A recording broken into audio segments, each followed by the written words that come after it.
Morning, John. Clint Rawls here with Delta Valves and Controls. What I got here, I kind of set up the exact same thing you have in the field, at least, or as it was sold from us. We've got a 2-inch D body with a 657 fail open size 40 actuator. And I'm just going to go through, how to change out the trim. Luckily, with the 657, it makes it pretty easy as far as setting travel. But yeah, let me get started. So the first thing you're going to want to do is you got a 1/2 inch wrench and then a couple of 2 3/4 inch wrenches. Underneath here on the stem of the valve, there's 2 3/4 inch jam nuts. So what I typically do is break the first one loose, screw it down a little, then I'll break the second one loose, screw it down a little, and you'll see that travel indicator starting to flop. So now it's loose.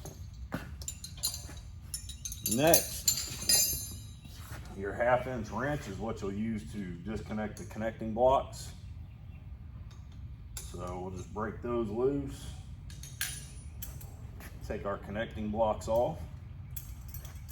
There should not be any spring tension or anything like that on a 657 in the failed positions. That means no air on it whatsoever.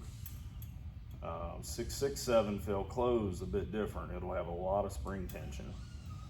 As you can see, I've pulled the 2 blocks and the 2 bolts, and I'm just going to set them aside. So now, the next thing to do is to get the actuator off. It's just a nuisance having the actuator on. Makes this change out much easier getting it off. 65740 is not heavy. So I just take a bar. Some people use a chisel. I try not to use a chisel because it cuts into the yoke nut and damages it. And sometimes these things get taken apart. They may last 20 years. If every time somebody uses a chisel, you're going to end up having to replace a yoke nut. So try to use something a little flatter. This one is already loose because I slapped it together. So go ahead and disconnect my regulator. And you do not need a regulator to do this trim change or any kind of tool to operate the valve. Unscrewing our yoke nut. All right, she's loose. So now, all you gotta do is pick her up. You might drop a few parts. So what fell off was our travel indicator and our yoke nut. Just gonna set those to the side.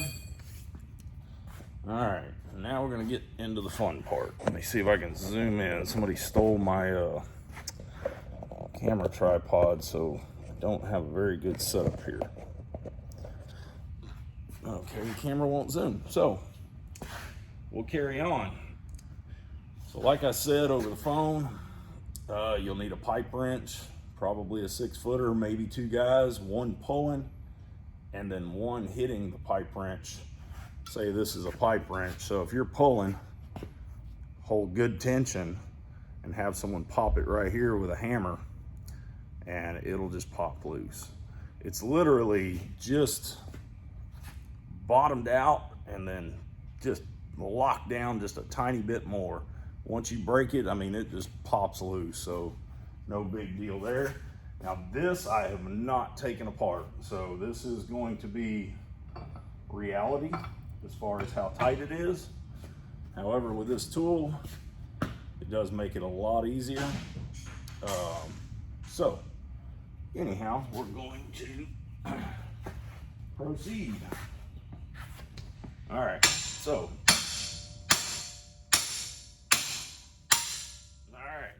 it seemed pretty easy with that. That is a tight tolerance or a pop tolerance tool. So it does make it much easier. If you're using a pipe wrench, it's gonna be a lot harder than that. All right, so now you've still got your stem jam nuts. I would take those off. And if you're taking these off and everything's dirty, clean those threads before you try running them up. It's 1/2 inch 13 fine thread. And being that that's a 3/16 stainless stem, if something catches in there, it's gonna gall and it's not gonna come off. And in the field, what I've had to do is take a hacksaw and cut that, because if you can't get those nuts off, you can't slide the stem out to take the plug out through the packing box. So be very careful when you're taking the jam nuts off. So the packing, this one's already fairly loose. Double packing, I mean, essentially when you tighten it, there is a torque in the book. I don't know that I've ever gone by that torque. I'll go until it bottoms out, give it a little more, that's it. Double V-ring packing will seal itself like an energized spring-loaded cup seal would in a hydraulic cylinder. So honestly, if you crank down on that, it actually deforms the packing, and in my mind, it lessens the life. I'm not saying it doesn't work, but it will lessen the life of the packing. So that being said, I pull up on the stem, making sure it's up off the seat, just so it doesn't gall it any more than necessary. And I just unscrew the bonnet. CVS uses anti-seize on everything, so it's a black anti-seize, a blackish gray. I know a lot of times here in Texas, what you end up with is like a silver gray. They use a black gray and it gets everywhere. So what you have here is just the underside. You can see it's a guided bushing, and it's fairly simple. Just gently pull the plug out and set the bonnet to the side. So this, I believe, is a 1/2 inch port, and you can see on the top of the plug, it will be either engraved or etched what material it is. And this one here is 316 stainless steel alloy 6 overlay. You can't really see the overlay on this one. Sometimes you can, but anyhow, just how to identify the plug. So next, I hadn't done this one in a while, but let's see here. You're gonna need a non-heavy wall, so non-black. So it's gonna be a chrome thin wall, which is your standard cheap Chinese socket. That's 1 inch and 13/16 to get your seat ring out. If you have a heavy wall, it won't fit down in the bore most of the times. It'll hit and you won't be able to get it out. So basically what I got there, I got 2 short extensions, so I'd say that's, I don't know, 6 inches. So you can either use 2 short extensions, or I've got I believe a 10-inch extension here. I'm gonna switch to the 10-inch, and I'm gonna drop that in. And now I'm gonna grab the torque wrench.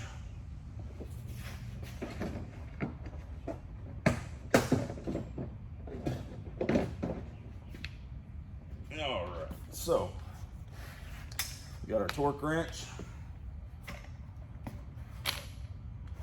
And honestly, yeah, I'm gonna go ahead and pop it. You know, this is a brand new valve. It's been hydro tested. That's why it's kind of got dirty looking, a little bit of rust, rusty water that was trapped up above the plug, but it's okay. I'm gonna rebuild, or not rebuild, but I'm gonna retest this valve after it's done, so. Whew, these suckers are tight. All right, the extension's flexing, too much extension. So I'm gonna switch to the short extensions. So ignore my comments earlier. You just want one short extension. Okay, so now, oh yeah. All right, so that's a, what is this torque wrench? I mean, I don't know, 4 feet, 4.5 feet, something like that. So this thing's pretty tight. Looks like our guys are starting to show up. Anyhow, so you break that seat ring loose. She still don't want to come out.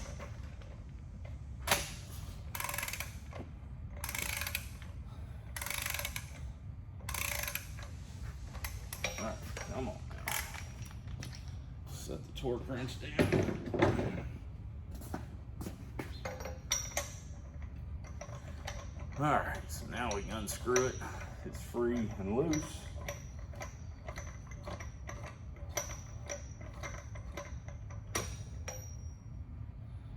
Ooh, these things are a booger to get out. So I'm going to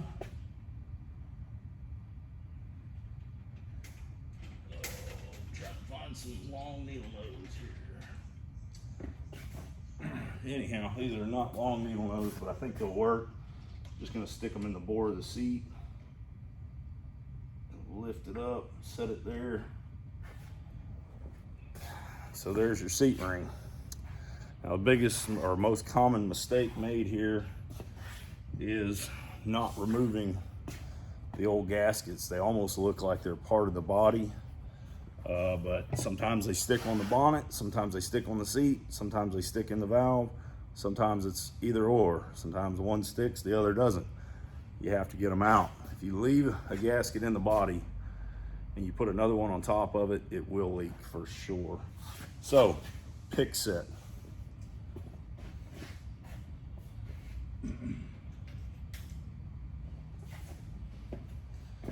All right, so got my seat ring. I think the gasket's on here, but I can't really tell. No, I don't think it is.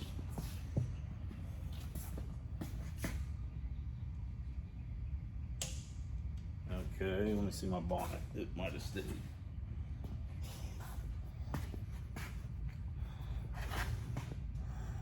Yep, okay, so the bonnet gasket stayed on the bonnet.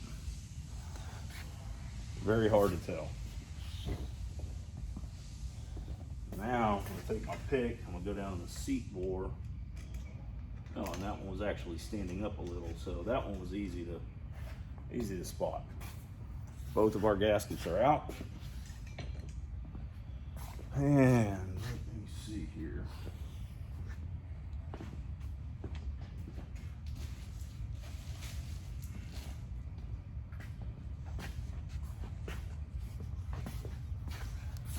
Let me grab this camera. Let's see. All right, so now what's in the box?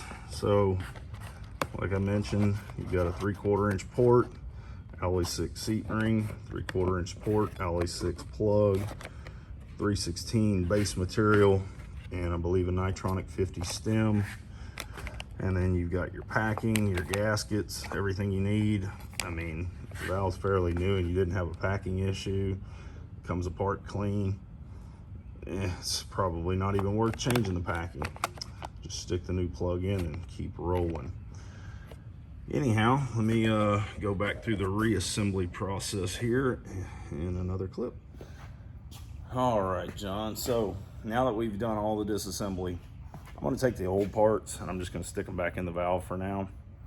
And just so you have an overview of how it goes, I don't wanna shove new parts in it. So anyhow, starting with your seat gasket. So what I would do is put a lot of anti-seize and or thick grease, whatever you got down in there. Make sure the threads are clean before you do. Typically they are clean, but make sure everything's clean before you do. And I'm gonna drop the gasket in. I'm gonna make sure it's sitting correctly in the bore. This one did not fall in correctly, so I'm just gonna push it to its place. Perfect. I would normally put anti-seize or grease all around this and drop it in the hole. So since this is alloy 6, using a pair of needle nose, especially a longer pair, is not going to hurt anything. You're not going to scratch it with a pair of needle nose. So drop that in there like so. Now just going to get this going, screw it in, and I'm going to time out so I can find the Torx.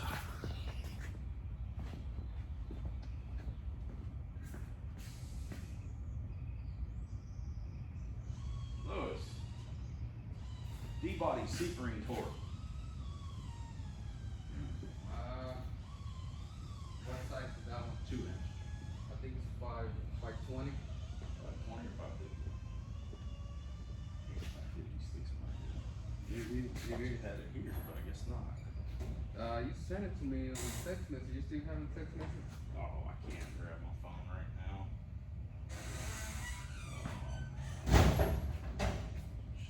I think it's 550. Okay. I gotta be positive though. All right, so I had to look up the torque. It's 515 foot-pounds. So, all right, so basically, I'm gonna set the torque wrench to 515. I'm going to go click, click. Just gonna pretend because I gotta put all new parts or new gaskets in this.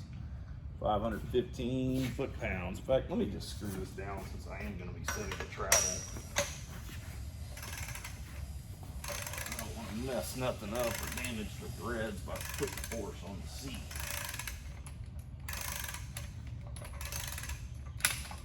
All right. So,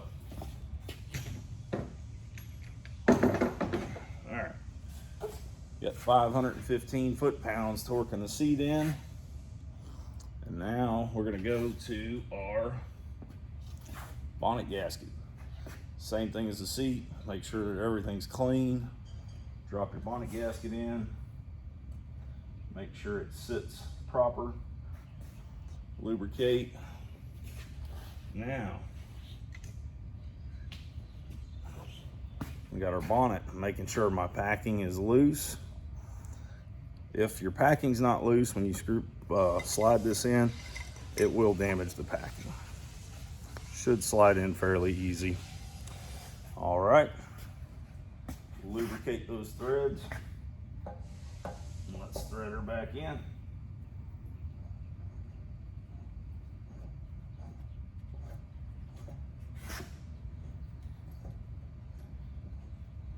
So you'll notice I'm kind of holding the stem up. I just don't like the stem turning on the seat face. I mean, 316A6 or alloy 6 on alloy 6 is not a highly galding material, but it's never really good. So for me, I would use this and, beat this thing down. For you, using a pipe wrench, I mean, you got to get this thing till it stops turning. Otherwise, you're going to have a leak. So in the field, what I've done, same thing as taking it off. Get a long 6-foot pipe wrench. One guy, just get it to where it bottoms out. Put a good amount of tension on it. Have another guy here with a hammer, just popping it. Pop, pop, pop. You'll know when that thing bottoms out and is locked down. Anyhow, so from, it's not like a slow torquing in thread. I mean, it bottoms out, like there, it's nothing. So you really got to put a lot of force, pop that thing. It's supposed to be 1,500 foot-pounds. So think about 1,500 foot-pounds after you just torque the seat to 515. Basically 3 times that amount of force is what's applied to the bonnet. if you do it right and you take your time and hammer that thing and just really lock it down, I've never had a leak, ever. So, now that you're done with that, next thing you want to do is your stem jam nuts. So, first one you put on, you'll either have two thin ones or one thin one and a thick one, or you might have two thin nuts. Thin one always goes on first. So that's just a backup, like a lock nut or the actual jam nut. And what these do is whenever you lock this to the connecting block, basically sometimes the process can get so turbulent that it can actually unscrew the plug out of the connecting block. So these lock it in, so you can think of it as an anti-twist device. And they are very important. When these were not installed many moons ago, when I was a kid, I remember I worked for my uncle in a valve repair shop, Weber Valve and Instruments. And a valve came in that didn't have any jam nuts on it. They said the valve went to the closed position and they lost all control. Come to find out what had happened, it was an 8-inch valve, Fisher, and basically had no jam nuts. It unscrewed the plug out of the connecting blocks, basically closing the valve. And so they had absolutely zero control. It's not a fun thing. All right, I got my stem jam nuts. I put them down fairly far. You want to make sure that in the wide open position, or let's say closed, so I just pushed it closed, that you're not too close to these packing nuts. If you get too close to the packing nuts, it might hit, or it's a pinch point. You don't want it. You want to avoid that. So next, your travel indicator. And lastly, we're gonna put our yoke nut, I'm gonna set it where it goes on the actuator, and then I'm gonna lift the actuator and set it back on the valve.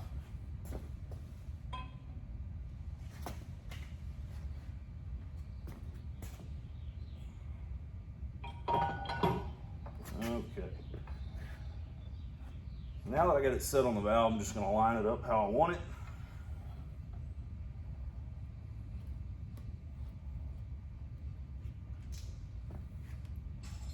And I'm just gonna screw the yoke nut down.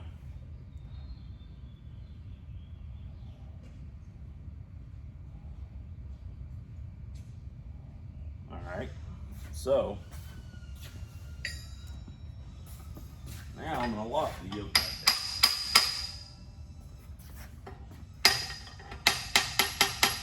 You should lock it down tight. For me, when I get done, I'm gonna loosen it. I'm gonna spin this actuator so that everybody knows it needs to come back apart. But lock it down very tight. So now, at the point we're at now, the valve is in the seated position. Basically, what we're going to want to do is we're going to line our travel indicator disc, that thin disc, up by backing the jam nuts up. We want to line it up to the closed position on the travel scale.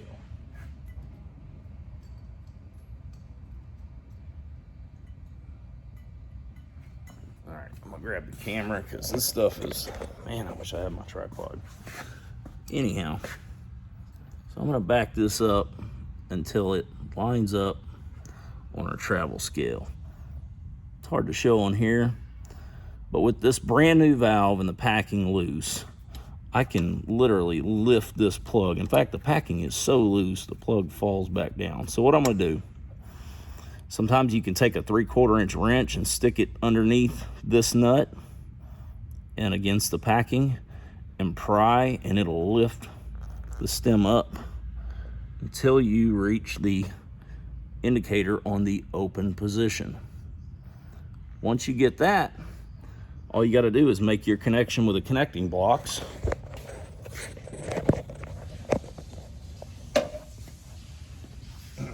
Alrighty, so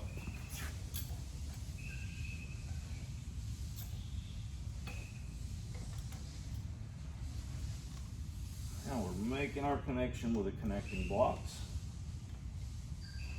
One of these days.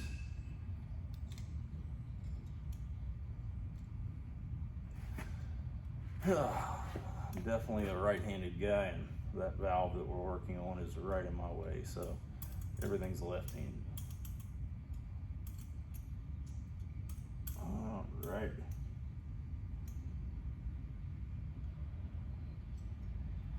So now we're going to use our 1/2-inch wrench.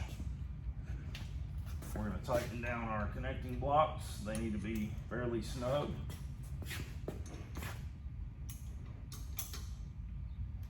And before we do anything further, 2 3/4-inch wrenches, run your jam nuts up until they touch the connecting block. And basically, you just want to jam them into it. You don't have to go crazy, just jam it into it. First nut, and then the lower nut. All right, now they're jammed, now that stem can't unscrew. So, basically, now, the actuator typically, you know, unmounted from the valve will travel like 1.5 inches, but we've taken out all that slack. So, God, this camera. Okay, now we're gonna stroke it. You hear it hit the seat. It's exactly 3/4-inch travel.